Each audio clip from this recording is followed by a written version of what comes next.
Welcome to Tania recipe and lifestyle. কম তেল দিয়েও কী করে মাংসে পারফেক্ট কালার আনা যায়, এই ভিডিওতে থাকছে কয়েকটি টিপস। আজকে রান্না করে দেখাবো ব্রয়লার মুরগির মাংস রেসিপি। চলুন শুরু করি। আমি এখানে 600 গ্রামের মতো ব্রয়লার মুরগির মাংস নিয়েছি। তাতে দিয়ে দিব সামান্য একটু লবণ ও সামান্য একটু হলুদ দিয়ে ভালো করে মাখিয়ে নিব। যারা রেস্টে রাখতে চান রাখতে পারেন। আমি যেহেতু সময় নেই তাই তাড়াতাড়ি রান্না করে দেখাবো। আমি এখানে 1/4 কাপ সরিষা তেল দিয়ে নিলাম। তেল গরম হয়ে আসলে দিয়ে দিব মাংসের টুকরোগুলো, হালকা একটু ভেজে নেব। ভাজা হতে হতে আমি একটি পেস্ট বানিয়ে নেব। এখানে দিয়ে দিলাম 1/2 চা চামচ ধনিয়ার গুঁড়ো, 1/2 চা চামচের একটু বেশি হলুদ গুঁড়ো, 1 চামচ মরিচ গুঁড়ো এবং সামান্য একটু লবণ। দিয়ে দেব আদা বাটা ও জিরা বাটা 1/2 টেবিল স্পুন করে। এখন সামান্য একটু পানি দিয়ে এটাকে একটি পেস্ট বানিয়ে নেব।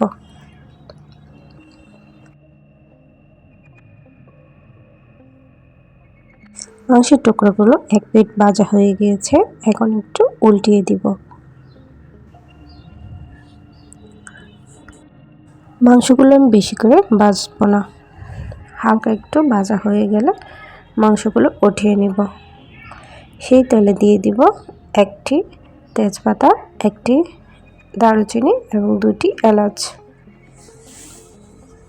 হালকা একটু ভাজার পর দিয়ে দিব 1/2 কাপ পেঁয়াজ কুচি করে কাটা।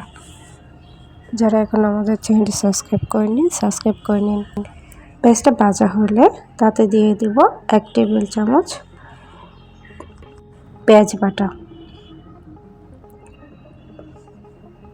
দিয়ে 1 মিনিটের মতো ভেজে নেব।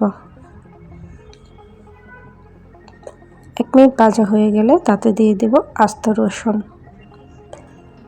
আমি এখানে বাটা রসুন ব্যবহার করব না, কারণ অনেকে বাটা রসুনের ফ্লেভারটা ভালো লাগে না, তাই আমি এখানে আস্ত রসুনই দিয়ে দিব।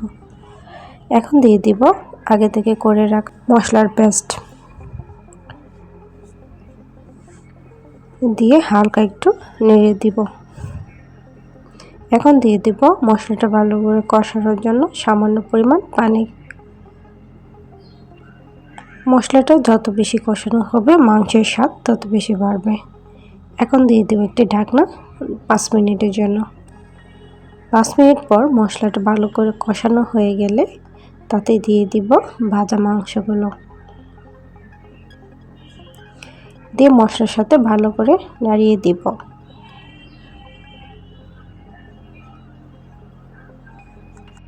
এবং 5 মিনিটের জন্য একটি ঢাকনা দিয়ে দিব।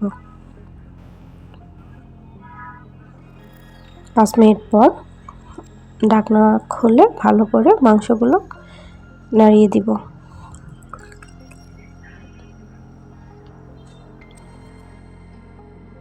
এখন দিয়ে দিব 1/4 কাপ পানি। আমি এখানে হালকা কুসুম গরম পানি ব্যবহার করেছি।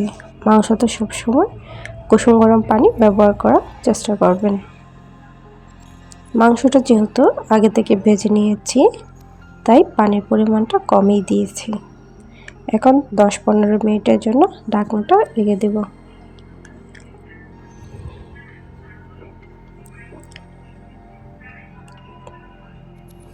তরকারিটা যখন এই পর্যায়ে চলে আসবে তখন দিয়ে দিব 1/2 চা চামচ গরম মশলার গুঁড়ো।